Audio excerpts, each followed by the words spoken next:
Hi, everyone. I'm Gary Berman, host of the Cyber Hero Adventure Show. Thanks so much for joining us today. And today's a very, very special show. But before we get to that, I just want to show you the answer to someone who asked me a question recently, like, how did I learn some of this stuff? And, the way I'll say is the source of my superpower is listening and learning from you at conferences. I've been to over 50 of them in the last almost 4 years, like many of you. But since we don't have that anymore, now you're kind of with us here live the way we're doing things here. And I'm incredibly excited because today we're announcing the Cyber Hero Network Book Club. And it turns out that many of you in our audience, the thought leaders of the cybersecurity and IT ecosystems, are also very, very accomplished authors. And an important part, a central part of our mission to shine the light on the unsung cyber heroes who toil in anonymity is education. Because a rising tide lifts all ships, that's for sure. So with that in mind, let's take a look at Scott Schober. Hey, Scott, welcome to the show. Hey, how you doing there, Gary? I'm terrific. Thank you. Thank you so very much for being the sponsor of today's show. We really appreciate it. No, honored to do so. Thank you so much. Yeah.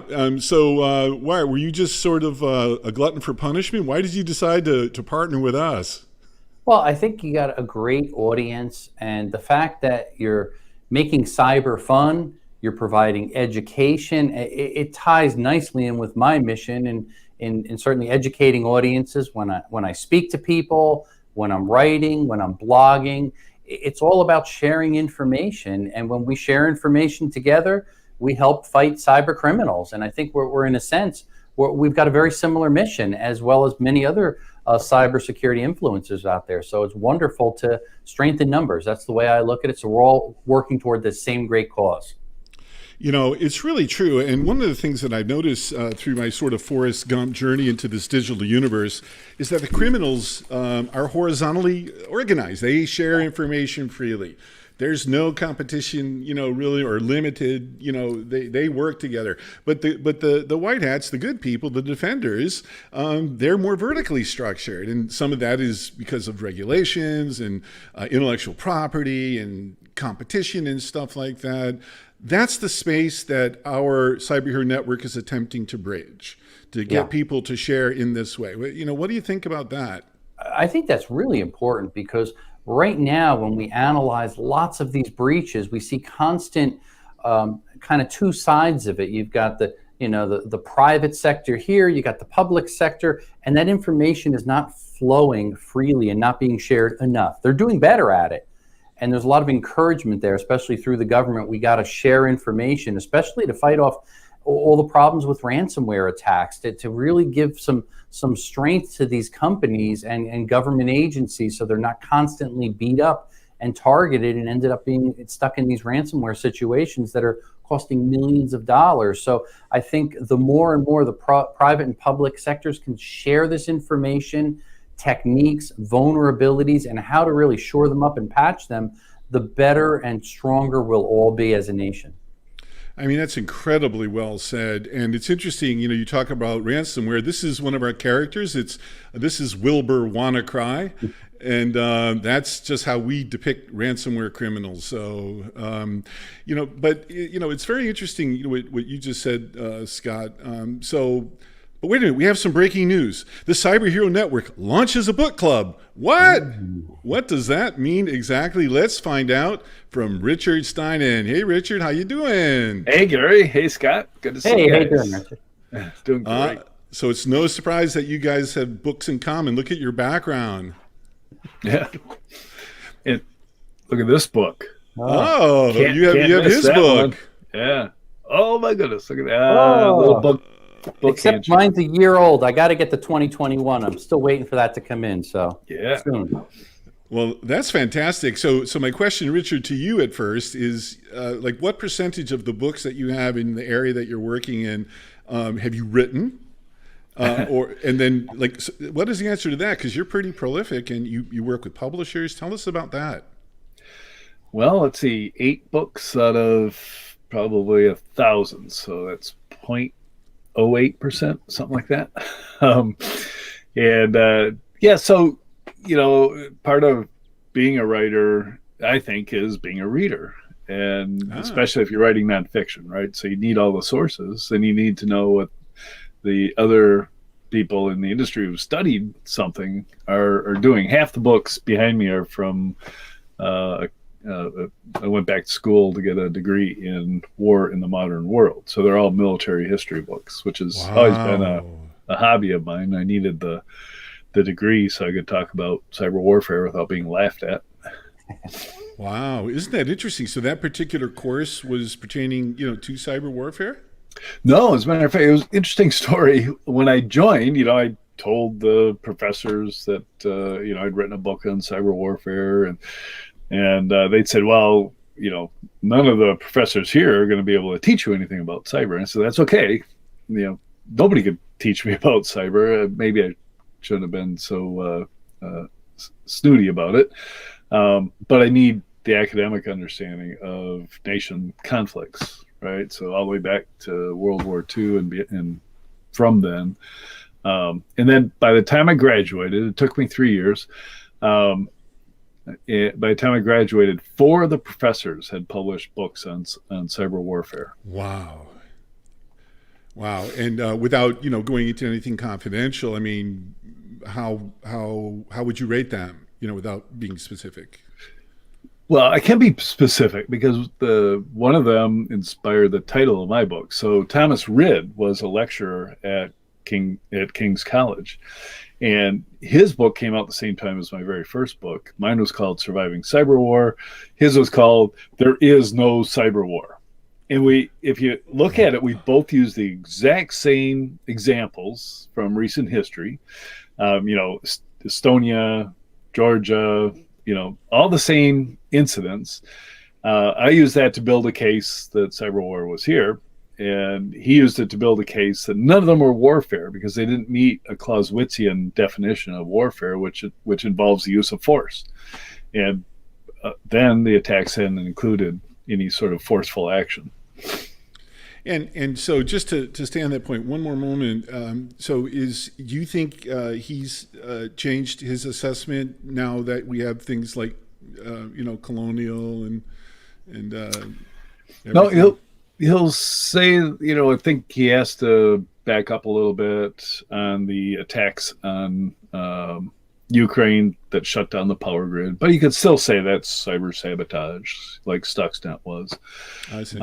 So he still, has that military academic historian perspective that tries to layer in all the lenses we've used to study warfare back, all the years that it involved troops and guns and cannons and airplanes. Right, yeah. So they try and fold in what's going on, but my perspective is, no, the nation states are projecting force using cyber means, right? And warfare is a way of projecting force, obviously, or an invasion or blockading a harbor, all acts of war traditionally. But if you achieve the same results through cyber means, why isn't that warfare at all? Yeah, it makes sense to me. That's a really interesting perspective. We'll come back to that a little bit. I'd like to introduce our next really special guest, Herb Reitblatt. Hey, Herb, how you doing? I'm doing great. I only have one of these books that we're talking about so far. Sorry, Richard, I don't have your book yet. Well, we'll have to do something about that. Well, I wasn't going to lead with that, but how do people get your books? Let's go around and we'll do that now. You first, Scott. Oh, well, I think Amazon's probably the easiest for anything that I've done. I mean, I do certainly sell it off on my website, scottschober.com, and happily take orders there. But Amazon seems to be the easiest because it's the least painful for people to click, and they already have a Prime account probably. So I have 3 books. I have Hacked Again, and then Cybersecurity is Everybody's Business, and then recently Senior Cyber that I just released.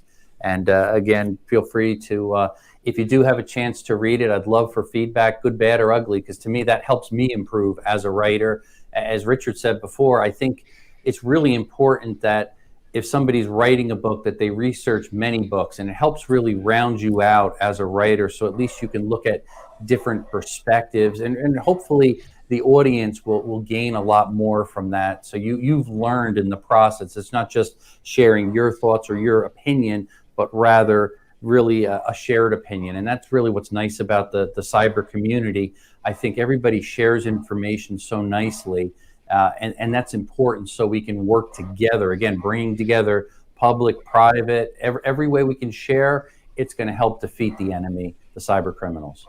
Yeah, But what I like especially about your recent book, the Senior Cyber one, is that it addresses an audience that is mostly ignored, but is susceptible. And frankly, they need the help. And so I'm really glad that you wrote that. And I'm trying to get it out to all the old people that need it. No, I greatly appreciate that. Thank you. I'm not an old person, but I really appreciate the large type. Yes. I do too, because I lost my glasses and I still can't see too good, and I'm too stubborn to go get another pair. So it makes it a lot easier to read, that's for sure. Indeed. And Richard, well, all three of you have alluded now to a real fundamental mission about why we exist, and that is, kind of a rising tide lifts all ships, and education and knowledge is a great tool. Richard, you have an incredibly unique perspective with your book, the Security Yearbook 2021. Let me begin by asking you, when was your first edition of this? Yeah, so first edition, I had the idea for it at RSA 2019 when I was signing another book. And I realized that, one, this was a great thing to do at RSA, is sign a book in somebody's booth. So I wanted to have a book ready the next year. And then a lot of the people who were getting my book on cloud transformation were saying, I'm brand new to the industry, and they sent me here to learn all about the security industry. And I was like, oh, you poor soul. One, you're not going to learn all about it. You're going to miss all the history. And two, you're going to get the wrong perception, right? Because there's always a gestalt about RSA every year. And some years it'll be AI, and next it'll be, something else. So I said, okay, I'm going to write a history of the IT security industry. And I've been working on a directory of all the vendors that I use in my own research. I've been working on that for 15 years. So I scrambled to pull it all together and clean it up and publish it in the book. So now every year it'll have all the, all the new vendors that I find, plus the startups. It's interesting. There are only, 44 startups last year. Companies founded or coming out last year. And yet the rate, I think, is more like about 350. But I don't discover them until they issue a press release or, create their LinkedIn account or something like that. So it takes a while. It's a lag for me. But most buyers of security products are interested in established companies. So they're all going to be in the book. 2,260 right now. 2,000. Let me get that right for the audience. So what you're saying is there are 2,260 cybersecurity vendors in the book, and they're organized how? So I organize them by category. That is by far the hardest part. Most vendors, I find, don't say what they do on their websites, right? They give you all the latest marketing buzzwords, but they don't actually say, yeah, we're a SIM. Right now they're an XDR, they say, or something else, but no, they're a SIM. Oh, that's very interesting. Why is that? It's the hot thing might be the new thing might be XDR, or what do we? Latest is passwordless, right? Which means we use client-side certificates. So you have to have that. And an industry analyst doesn't create a new bucket in their brain for everybody just because they've got a new name for it. So we keep our buckets that we think we understand and try and fit the new guys in. Like, everybody wants to say they're cloud security. I went through last summer when I was putting the directory together, I went through a couple hundred that I had initially put in as cloud security because that's what they said they did on their website. And then I went through and I realized, well, these guys, they're network security in the cloud. And these guys are container security. That's another form of an endpoint security product. And these other guys are identity. These other guys are GRC.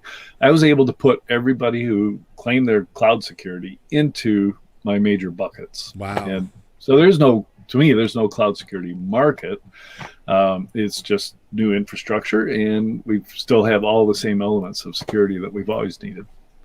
Well, that's really interesting too. Herb, before I turn to you real quickly, so that our audience gets their head around this, this is really just an announcement of our club, and what we're going to be having is a segment in every one of our shows, the Cyber Hero Adventure shows, going forward, where we'll do a deep dive with high level people. All of you are going to come back, I hope, so that we can go in depth into the methodologies of how you go about doing things, and we're going to spend a few minutes talking about what drives you and how do you get through writer's block. Is there such a thing as writer's block? I mean, and what's involved in the creative process is interesting. So, Herb, you've written a really interesting book, Algorithms Are Not Enough. And why don't you tell our audience a little bit about that? Yeah, well, this book is not specifically about cybersecurity. It's more about achieving artificial general intelligence. And what I've done since that book came out is apply that to cybersecurity, working very hard to try to figure out how artificial intelligence can fit in to help protect us, to uncover hidden attacks and so on. How's it going? How's that working out so far? So far, it's working out very well. I'm getting some attention. People are listening, and it's the beginning. I went to RSA a few years ago to learn about cybersecurity, and found out that the only things I learned were walking around talking to the vendors, and that was actually the best part of it for me, because I learned what people are trying to do.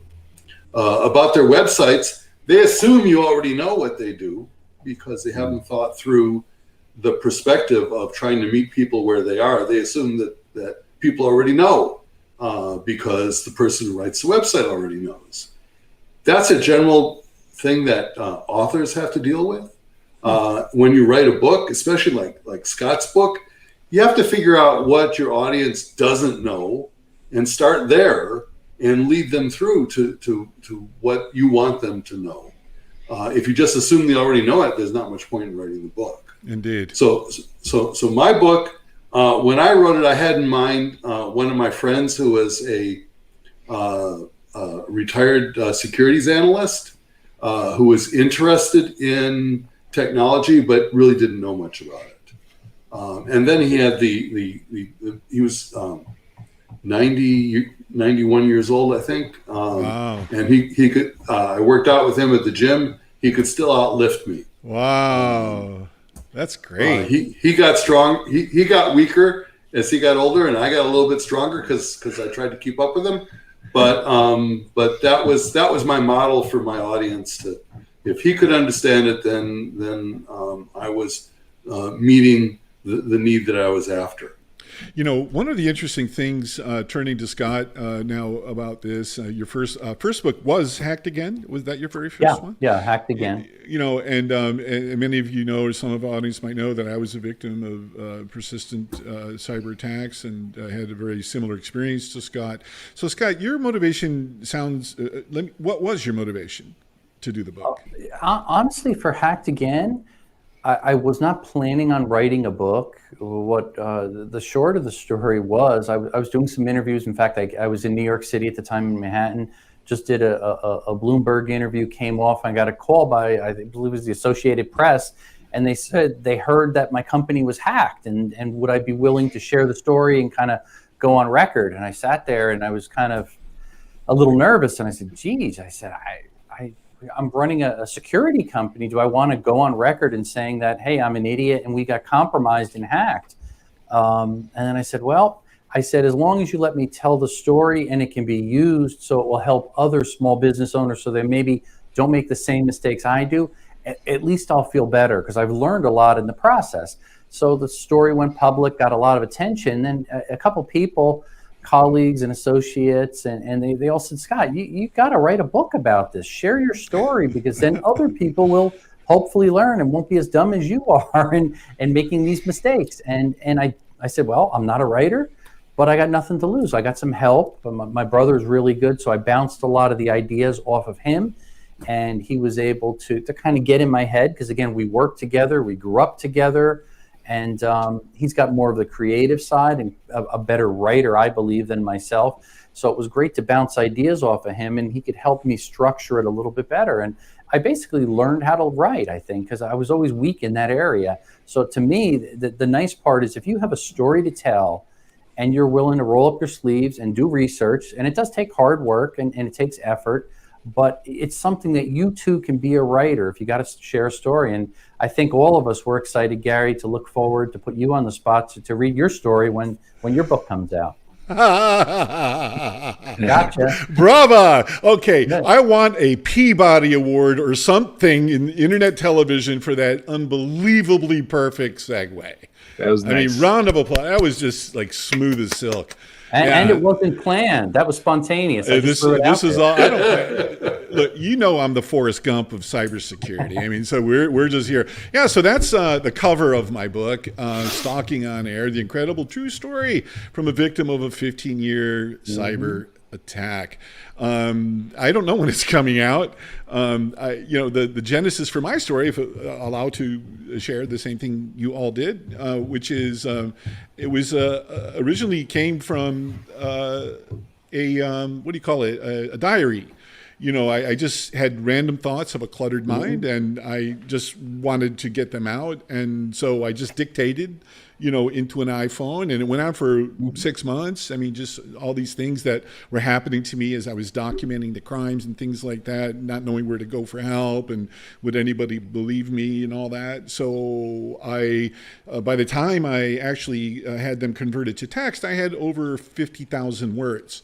Wow. Which is not to be confused with a book.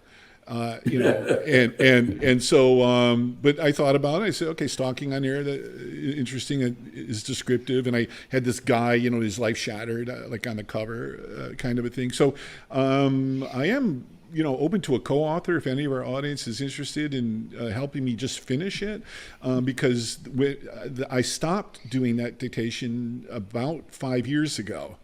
And I just started yesterday again. And what has happened in the intervening period will make your head explode. I mean, I'm not kidding. So anyways, Scott, thanks for the great segue. So you had a personal story, and did you find it cathartic? Did you, were you scared about how the receptivity, would people like it? I told you I'm Forrest. I never said I was good at this stuff. Well, I think for myself, I really had absolutely no idea what would be the results when I launched Hacked again. It was kind of like you're a little bit scared. What's the feedback? Are people going to love it? Are they going to hate it? Are they going to be critical? To my pleasant surprise, I guess, our business picked up. I had a lot of industry colleagues that actually thanked me and gave me praise and said, "Hey, we appreciate the fact that you were honest in your admonition and you shared things, and there were some tips in there and different things that they benefited from."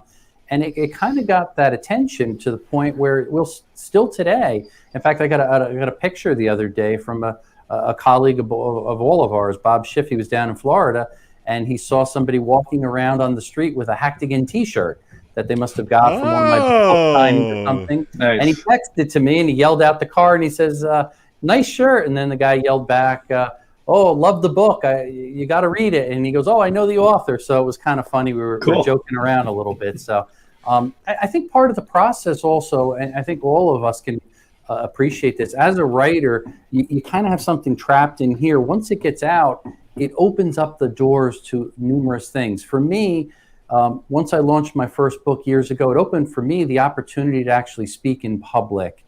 And I think that's important because it allows you to speak at another level with respected industry leaders and colleagues, and you learn probably more than you teach sometimes. And to me, a lot of this is about learning.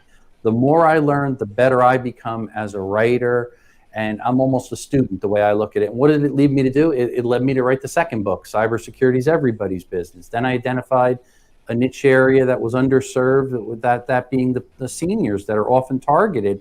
And I said, this isn't right. I got to do something about it. And again, it encouraged me from inside to start writing. And I think that's what the beauty of it is. It's a nice way to express things. Maybe somebody that has the ability to dance or sing or something creative. I can't dance, I can't sing, but I can write a little bit now and at least share the pieces that I've learned from great industry leaders and colleagues out there. And I think that's what's really important. And then it helps. A lot of people say there aren't any good writers, only good rewriters. Yeah. So I wouldn't worry if you're trying to write something, you want to write something, you think you have something to say, just jot it down, just the way Gary did. And don't expect it to be perfect when it comes out. It's going to be junk. Yeah. But that's where you start, and that's actually the hardest part. Well, you've mentioned a bunch of incredible things. Let me just unpack a couple of them. Richard, let me ask you. So Scott sees a guy with a shirt, merchandise, making some money. What are the economics, without getting overly confidential, to you? And I'll ask each of you. Herb's laughing. So either you're filthy rich or filthy poor, But so what are the economics of just writing, a book in the, let's say, cybersecurity or IT space? Sure. Yeah. So if you're a super fast writer and you write perfectly the first time, you can make $1.25 an hour from book sales. That's about right. Yep. Yeah. Don't write. Now wait a minute. You want to make money? Are you saying that to be illustrative that you're not really going to make money, or is that some figure you've seen from an industry or something? Those are my own calculations. So that your mileage may vary. Maybe you're a faster writer than I am. Bravo.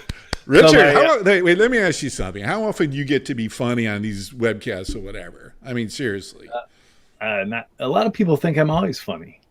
My wife laughs at me all the time. So it must be funny. Fair enough. Okay. So my first book was traditionally published, and it sold 3,000 copies, and it was pirated 6,000 times, so 9,000 readers. Wow. And 3,000 How do you copies. stop that? You can't. It just happens. Yeah. Wow. Interesting. And it's just like musicians, right? They don't mind pirating because they want people to listen to their creation. Same with authors. They want people to read their books. That's interesting. Yeah. Huh. So it's just what it is. So $1.25 an hour. Herb, what dollar figure or how else would you dimensionalize the economics of writing a book? I'm a slower writer than Richard, must be. Because my rate, I think my rate is lower. I didn't write the book to make money from it. I wrote the book because I felt I had something I needed to say. And the irony of that is what I thought I needed to say when I started writing the book was not what I ended up saying. Really? How so? Well, what I have now is, I think, much more interesting and useful than what I started off doing. Yep. The more I spent with the material, the more I had to think about it, the deeper the thoughts, the more useful and redirected it came. I also got help from reviewers that the press hired for me. You mean they sent it out for review? Well, you have to MIT Press. Yeah, you have to explain that. How did you get access to the editor or the publisher of such a prestigious publication, MIT Press? I mean, I'm sure they're quite selective. How did you do that?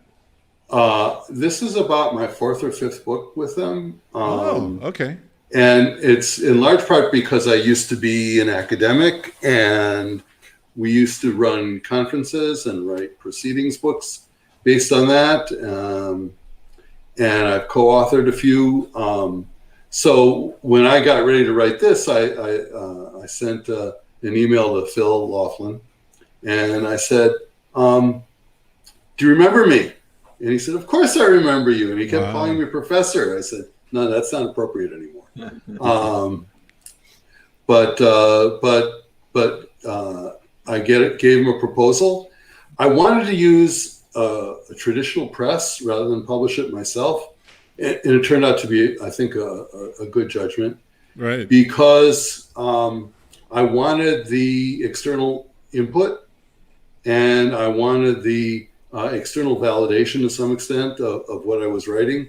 Because anybody can write a book these days, and Amazon will publish it, and you can sell it on Amazon, and many of them are really good, but some of them are just I felt like just jotting down some notes, and now I have a book. What's it like to build on that kind of point? What's it like getting notes? Taking criticisms. For something that you know that you know very well. What's it like from a sort of a ego standpoint to take criticism? Scott, you've had that experience. Maybe nice. He's your brother, but Well, I would say this. Here's an interesting from a not connected. So for somebody when they review it, especially on Amazon, it's kind of like the Wild West. Just a few days ago for Senior Cyber, somebody put up a review, and again, the book is just launched, so we got 25, 26 reviews up there, something like that when I checked the other day. And it was kind of funny. They didn't give it a good review, and they said that it was far too political. And I sat there and said, wow, I don't think I talked about politics at all. And I'm sitting there scratching my head saying, and as I read through the review, I kind of chuckled. It looks like somebody that's just a heckler trying to have a voice or start controversy or something. But you know what? Somebody told me a while back, as you get more successful, you do become a target. And I have noticed that, I'll be honest with you. You have to have kind of a tough back and let it roll off. And they're going to say, you can't write, you don't know what you're talking about, your viewpoint is wrong, incorrect. And you know what? I've learned to say this. I say, well, I respect you have an opinion, even though I may not agree with it. I respect that, and I leave it at that. I don't want to take someone on or argue or have them pull this or do that. They have the right to say whatever they want, and that's okay too, just like I do. I try not to be very disparaging to other authors because I know the pain and the process it takes. I mean, my first book, Hacked Again, took more than 2 years of writing, again, because I didn't know how to write. I had to learn how to write in the process. My second book, Cybersecurity is Everybody's Business, took about 9 months. And there I had my brother come in as co-author and help me a little bit more with the editing and some of the writing. Senior Cyber was about 6 months. So what happened? As I learned to write, I learned how to write a little more efficiently. The first book, there were about 4 or 5 chapters that I just threw out at the end. So you tend to overwrite. you got so much material, and as you trim it and you fine tune it so it flows and you stick to your thesis, you learn sometimes saying too much doesn't help. You could distract people. So you really want to stay right along the course so the story flows and the information flows.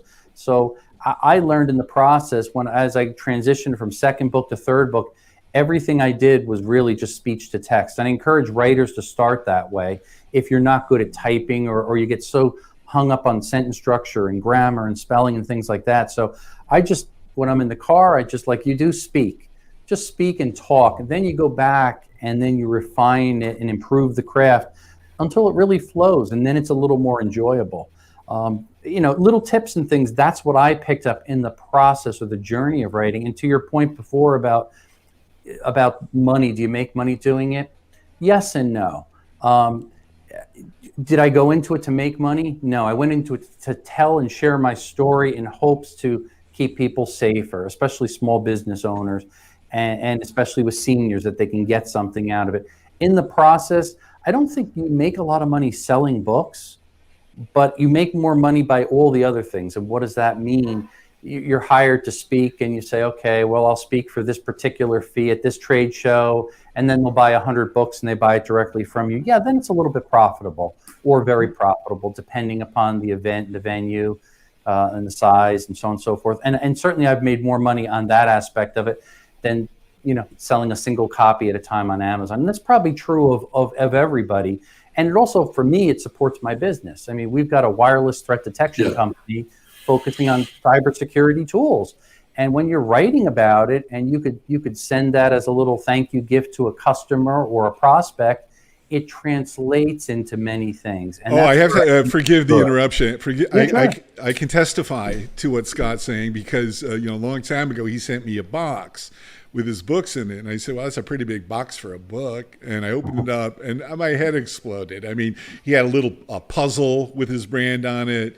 He had, different books. He had these other fun things and how to order. It was just the best direct marketing thing that I have ever seen. And I've been in that field for 25 years prior to this stuff. And so, Scott knows how to do this very well. Richard, let me just understand more about your process. I mean, so do you talk into a device, speech to text, or, you sit down in front of a computer, like with a blank screen, or what do you do?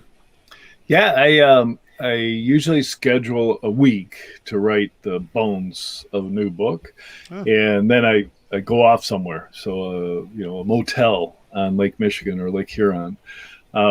Because my biggest problem, it's not writer's block, it's just procrastination, right? So I just got to get my butt in the seat and start writing. Right. I write solely on my laptop, and I write from 8 a.m. to 6 p.m. every day for that week. Wow. And I write 20 or 30,000 words in that week. And it's always amazing that I know so much about a topic that I can just do that. Wow. And then I know, I just leave blanks, all the spots that I need to research more and fill back in. But I mean, do you start with an outline, or do you Yeah. So a very detailed outline. For my first book, it was all the way down to outlines to the paragraph level. So then I could work on, I was developing what I thought was agile for writing. So I could just go to the library and I could write 500 words for one paragraph and 500 words for another. There could be different parts of the book. Wow, and it's just assembled very quickly that way. That is such a gift to be able to do that. Herb, what's your process? I don't have a process anywhere like that. Mine is write it in the evenings, and I'm very slow. I do a lot of reading while I write. And it's just the kind of thing that makes you say a lot. And I try to write an outline, but I find that I tend to throw them away after a while because the emphasis has shifted. I find things that are more interesting and more important. And back to criticism. Before you publish, a good critic is your best friend. Yeah. After you publish, when it's public on Amazon, then they're not your friend. But before that, they are.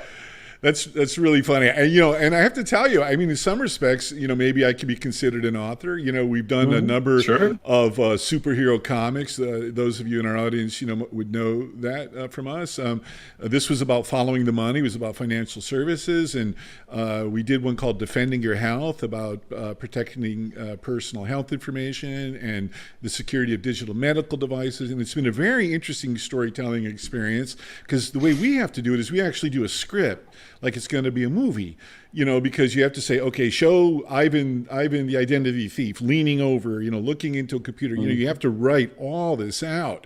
And it does take an extraordinary amount of time, way more than I ever thought. And so I'm not sure, do I count as an author at all? Absolutely. Yeah. Yay! All right. Well, and I particularly like the idea. See, I've caught your blah blah blah.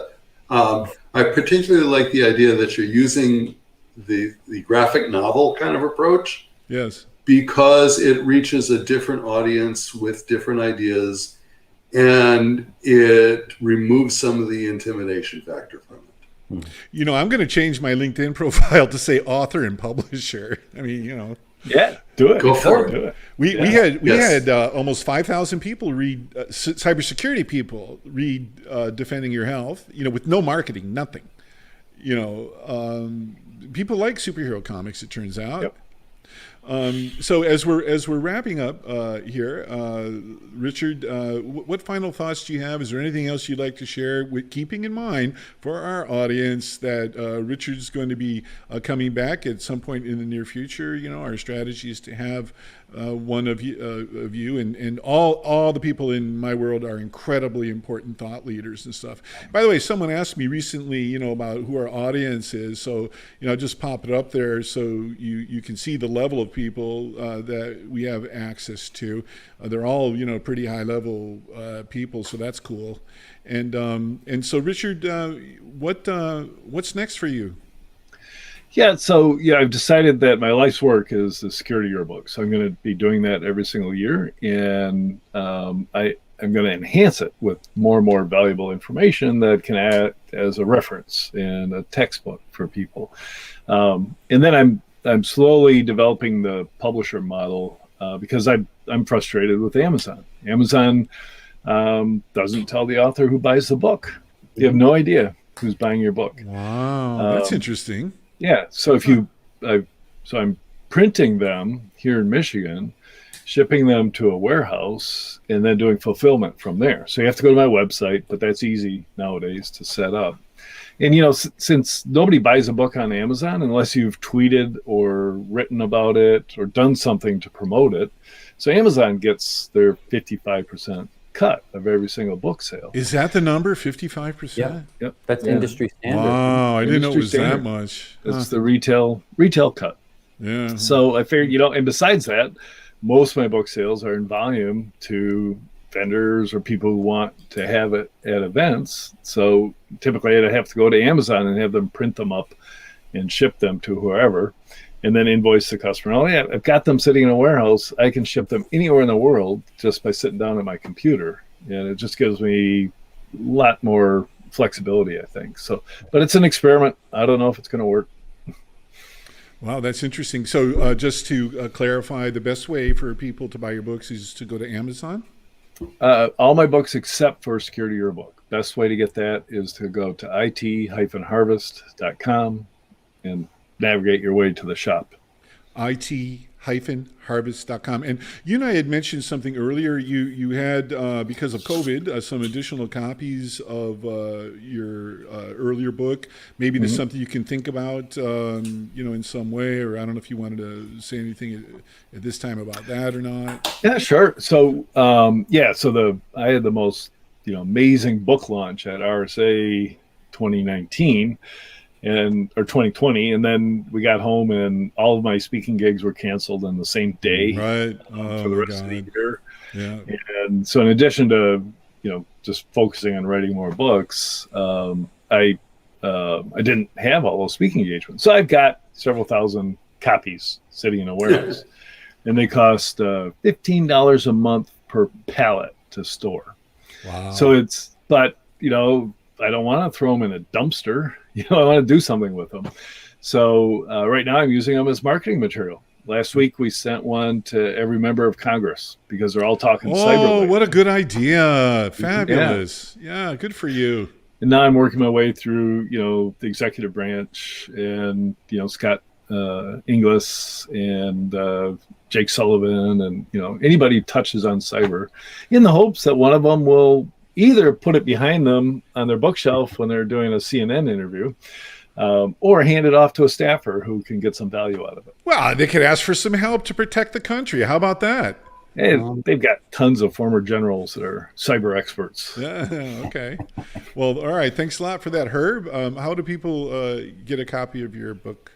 Easiest way is on Amazon, and I want you to know I'm on the bestseller list. I'm number 704,965. All right. Well, you can only go up, probably. Oh no, I can go down.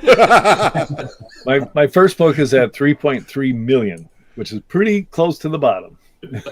Oh, you mean? Oh my God! You mean they rank you? Oh, so that's bad.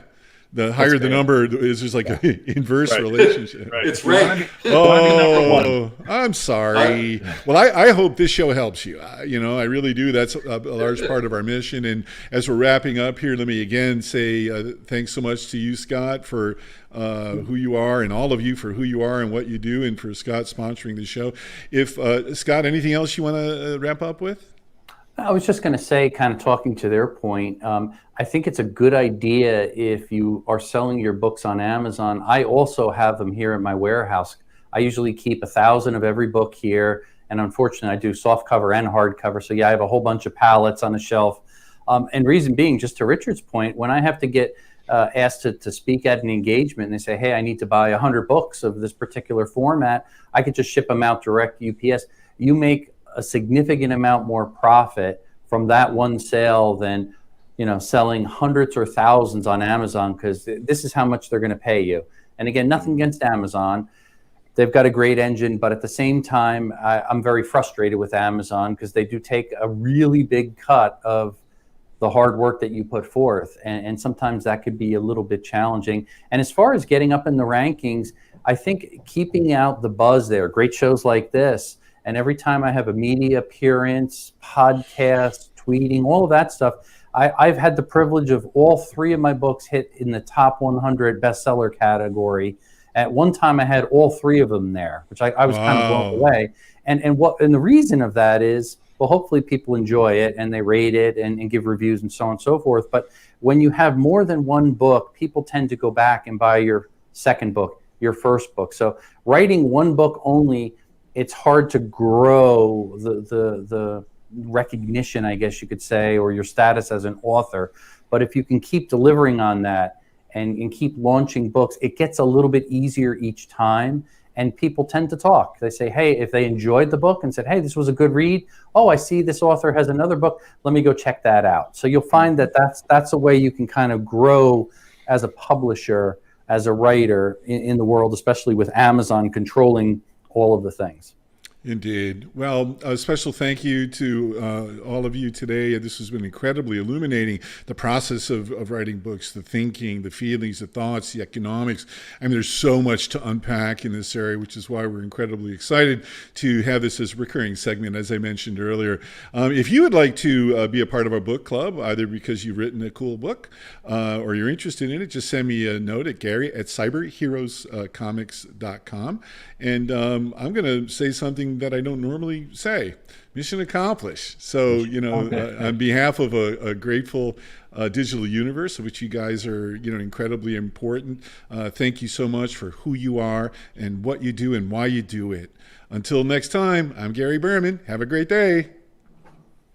Bye. Take care. Thanks.